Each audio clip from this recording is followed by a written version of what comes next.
नमस्कार नमस्कार नमस्कार दोस्तों, मैं Nikhilesh Jain Hindi chess space India channel पर आप सभी का हार्दिक अभिनंदन करता हूं। दोस्तों, आज मैं आपको जो मैच दिखाने जा रहा हूं, इसमें जो स्किल आप सीखोगे, ये स्किल अगर आपने सीख ली तो आपकी सारी ट्रेनिंग एक तरफ और ये स्किल एक तरफ, और ये स्किल अकेले आपको कुछ अलग लेवल पे ले जा सकती है।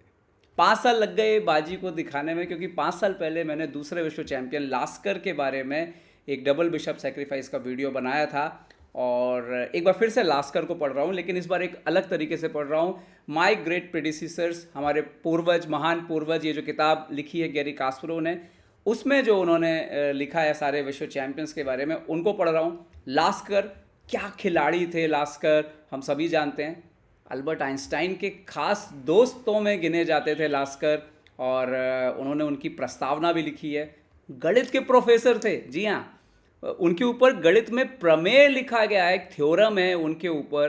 और सबसे लंबे समय तक वर्ल्ड चैंपियन, 27 साल वर्ल्ड चैंपियन रहे लास्कर, ये भी अपने आप में जो है वो एक रिकॉर्ड है। तो हम आज लास्कर का ये मैच देखेंगे। आपको बता देता हूँ बैकग्राउंड। 6 राउंड हो चुके हैं वर्ल्ड चैंपियनशिप 1894 के। 2 बाजियाँ लास्कर जीते हैं, 2 जीते हैं स्टैनिज, और 2 बाजियाँ रही हैं ड्रॉ, और ये है 7वां मुकाबला। देखते हैं कि इस मुकाबले में ऐसा क्या हुआ जो हमेशा के लिए इतिहास में तो दर्ज हो ही गया, और आपको ये भी दिखाएगा कि आज के जब मॉडर्न प्लेयर, चाहे वो गुकेश हो, चाहे वो मैग्नस कार्लसन हो, अर्जुन हो, प्रज्ञानंदा हो, ये सब जब आपको माइनस पोजीशन में भी फाइट करते हुए नजर आते हैं, तो ये सब कहाँ से आया है? ये आया पूर्वजों से ही है। तो आइए देखते हैं ये बाजी। E4 से शुरुआत हुई। यहाँ पर लास्कर सफ़ेद मोहरों से खेल रहे थे। E5, night F3, night C6, bishop B5, रूई लुपेज ओपनिंग होती है। बट यहाँ पर स्टैनिज का तरीका थोड़ा अलग था। आजकल ये तरीका नहीं अपनाया जाता, क्योंकि ये सर्वश्रेष्ठ नहीं है। D6, D4, स्टैनिज का अपना एक तरीका था। बिशप D7 करके खेलते थे। आज के दौर में अगर हम देखें तो कंप्यूटर बोलता है कि आप इसको मार दीजिए, मार दीजिए, और कुछ ऐसे खेलिए, और ये एक एडवांटेजेस पोजीशन है। ओके, क्योंकि बिशप थोड़ा गलत जगह आ गया है, और सेंटर पे जो कंट्रोल है वो वाइट का बेटर रहने वाला है। तो जैसे फॉर एग्जांपल नाइट F6 यहाँ पे अगर खेला जाए तो क्वीन E2, और फिर जब वो लॉन्ग कैसल करेगा वाइट, तो उसको एडवांटेज ज़्यादा मिलेगा इस पोजीशन में। ओके, तो खैर नाइट C3 होता है। यहाँ पर नाइट E7, बिशप E3, दोनों तरफ से डेवलपमेंट करते हैं। नाइट G6, क्वीन D2 आता है, और लॉन्ग कैसल की तैयारी। 24 साल के युवा खिलाड़ी हैं लास्कर, तो वो बिल्कुल तैयार हैं। 130 साल पहले 24 साल के युवा थे वो। तो बिशप E7, लॉन्ग कैसल कर लिया यहाँ पे लास्कर ने। A6 खेलते हैं यहाँ पर, तो बिशप को वापस ले लेते हैं, बिशप को बचा लेते हैं लास्कर। E into D4 आता है, night into D4, night into D4, queen into D4, bishop F6, queen को पीछे लेते हैं, बिशप C6। तो इसके बाद ऐसा लगता है कि स्टैनिस को भी कंफर्टेबल होंगे, लेकिन यहाँ पर लास्कर नाइट D5 के बाद पोजीशन ज़्यादा अच्छी है। ब्लैक ने अभी भी कैसल नहीं किया है। लॉन्ग कैसल करने के लिए थोड़ी सी की दिक्कतें हैं, और स्ट्रक्चर डैमेज हो सकता है, क्योंकि क्वीन D7 वगैरह खेला। शॉर्ट कैसल करते हैं तो हमेशा अटैक का चांस रहेगा वाइट को, जो कि इंटेंशन था यहाँ पे लास्कर का। कैसल कर लिया उन्होंने, शॉर्ट कैसल। अब यहाँ पर कंप्यूटर बोलता है कि बेस्ट मूव है पहले करिए H4। इसको मारा नहीं जा सकता, क्योंकि इसको मारने गए तो G3, बिशप F6, और उसके बाद जब ये F4 आएगा तो ये बहुत स्ट्रॉन्ग पोजीशन है। H फाइल ऑलरेडी ओपन हो गई है। मैच में लास्कर ने G4 खेला। ओके, यहाँ पर स्टैनिज एक्सपीरियंस आदमी थे, रुकी 8 खेला उन्होंने। यहाँ पर G5 आता है, इन्होंने खेल दिया bishop into D5, queen into D5, and now यहाँ पर गुड मूव लेकर के आते हैं रुक E5। तो यहाँ पर जो आपको दिखेगा कि स्टैनिज, जो कि 60s पे हैं, फर्स्ट वर्ल्ड चैंपियन है, वो कैसे कैलकुलेशन में कैसे हैं। क्वीन पीछे आता है E2, और वो यहाँ पर मूव खेलते हैं बहुत ही इंपॉर्टेंट, बिशप G5। लगता है अरे पीस दे रहे हैं F4 करके, लेकिन नहीं। क्या था माजरा यहाँ पर? रुक इंटू E4 मारा उन्होंने, दूसरा पॉन मारा है, पॉन इंटू यहाँ पर G5, क्वीन E7। और अब आप देख सकते हो कि प्रॉब्लम था सपोर्ट अनसपोर्ट का।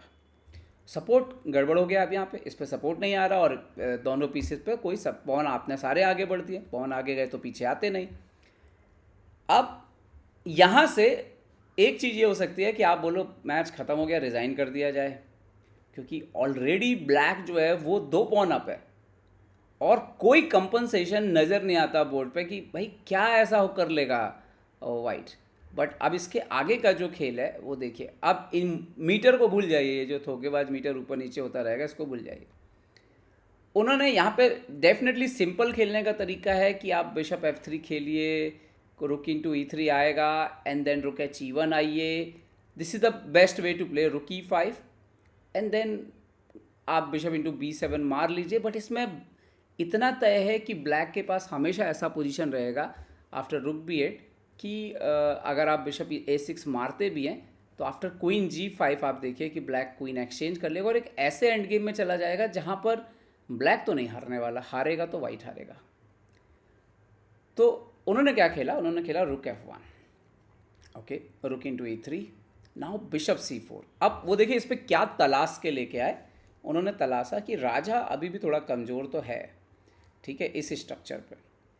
अब F7 पे वो अटैक कर रहे हैं। अब यहाँ पे जो बेस्ट मूव हो सकते हैं जैसे रुक F8, तो रुक F8 पे रुक E1 एक आइडिया है, रुक E1, रुक E1 and now may be night E5।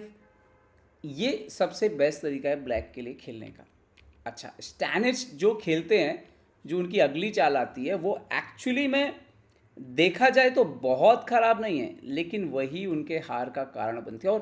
और देखिए जब आप सीखते हैं ना पिछले मुकाबलों से क्या सीखा, तो यही कहते हैं कि मोहरों को कभी पीछे नहीं लेके जाना चाहिए। तो वो कैसे आया, आपने जब बहुत सारे गेम देखे गए, नाइट H8 खेला यहाँ पे। अच्छा, अकॉर्डिंग टू इंजन भी आज भी आप लगा लो, ये गलत चाल नहीं है, ये कोई ब्लंडर नहीं है, लेकिन अल्टीमेटली इस तरह की चालें कारण बन जाती हैं गलतियां फ्यूचर में होने की, और यही हम सीखते हैं जो पुराने मैच हुए।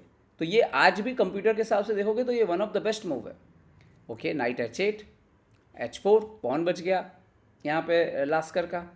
इन्होंने खेला C6, आइडिया D5, इस बिशप को पीछे धकेला जाए ताकि ये जो प्रेशर बन रहा है वो ख़त्म हो जाए। लेकिन यहाँ पर लास्कर जो चाल मूव मिस कर गए स्टैनिज, वो था G6। पॉन से आप मार नहीं सकते, आप नाइट से आप मारोगे तो रुक इंटू F7 के बाद गेम ही ख़त्म हो जाएगा। तो नाइट से आप मार नहीं सकते और आपको मारना पड़ेगा इस पॉन से, H इंटू G6। अब अगली चाल आती है लास्कर की, भाई 2 पॉन डाउन, 3 पॉन डाउन है पोजीशन में, चौथा पॉन यहाँ पे ऑफर कर रहे हैं।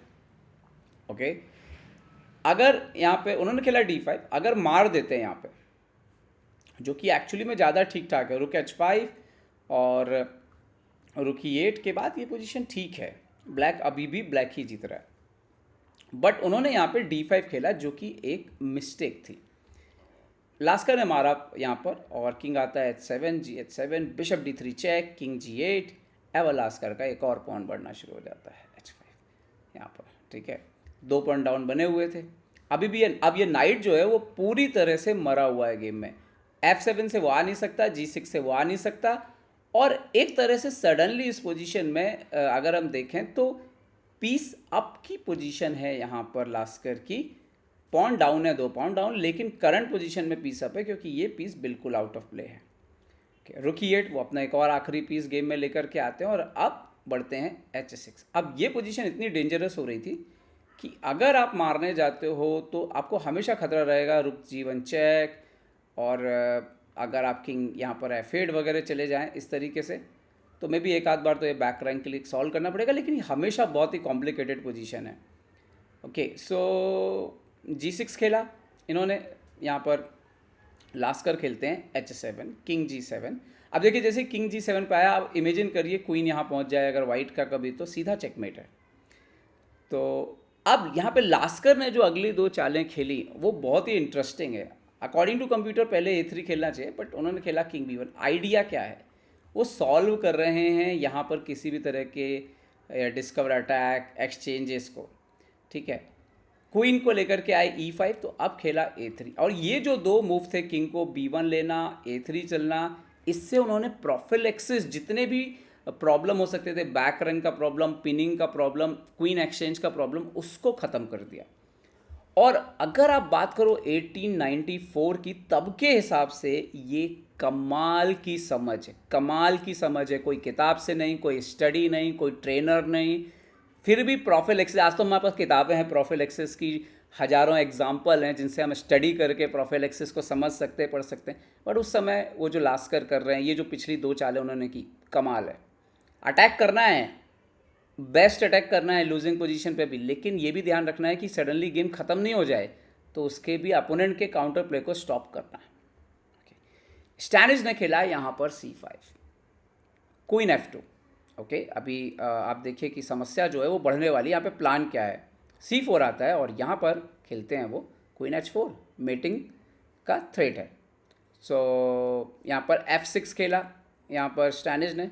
अब लास्कर खेलते हैं बिशप F5। भाई ये जो चाल थी बिशप F5, ये इनक्रेडिबल मूव है, इनक्रेडिबल मूव है। मतलब अटैक जारी रखने के लिए ये ऑलरेडी उनका पूरा प्लान था, पहले से उनको दिख रहा था कि क्या मूव आएगा।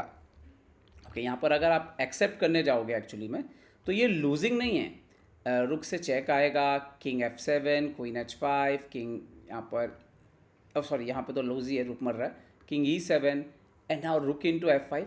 बट आप कोई भी कंप्यूटर का इंजन लगा लो, ये लूजिंग नहीं है, इक्वल है। लेकिन ये अटैक इतना ज़्यादा है वाइट के पास कि ये ब्लैक को इस पोजीशन को कैलकुलेट करना बहुत मुश्किल काम है। तो उन्होंने नहीं मारा, उन्होंने खेल दिया यहाँ पे किंग को F7, हट गए वो।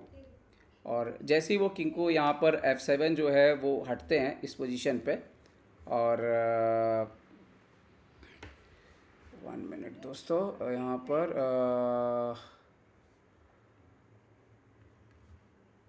ओके, तो किंग को F7 यहाँ पर हट गए।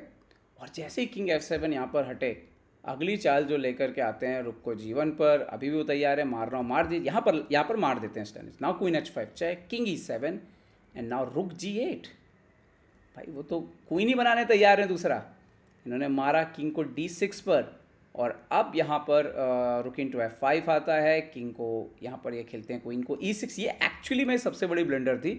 यहाँ पर बेस्ट मूव था रुक E1 से चेक देना, किंग जाएगा यहाँ पर A2 एंड देन क्वीन को E2 आना। बट काउंटर अटैक के बारे में कौन सोच रहा है अभी, जब खुद के राजा के बारे में स्थिति खराब है।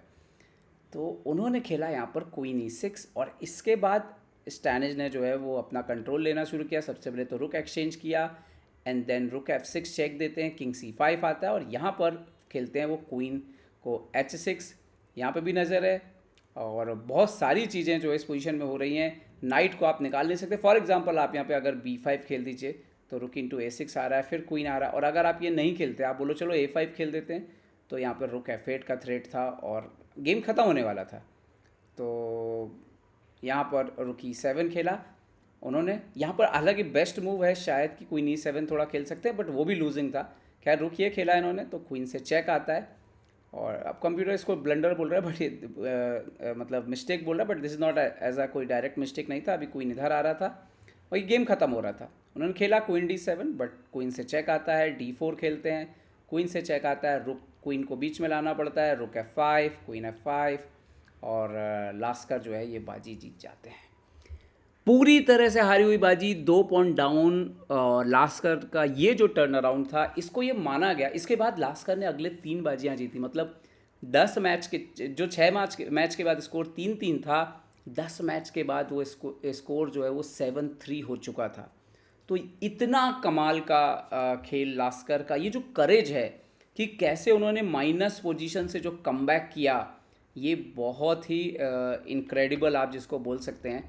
और वो एक कहानी है वापसी की, जो मुझे लगता है कि जब भी किसी ने इसको पढ़ा होगा, देखा होगा कि लास्कर की जो क्षमता थी, किस तरीके से कुछ नहीं में से कुछ उन्होंने निकाल लिया यहाँ पर जब वो पीस डाउन होता है। उसके बाद कैसे उन्होंने F7 पे पहले टारगेट किया, उसके बाद नाइट को एक अपोनेंट की कुछ गलत चालें और उसका फ़ायदा लेते हुए उन्होंने कमबैक किया, अपनी तरफ से कोई गलती नहीं की।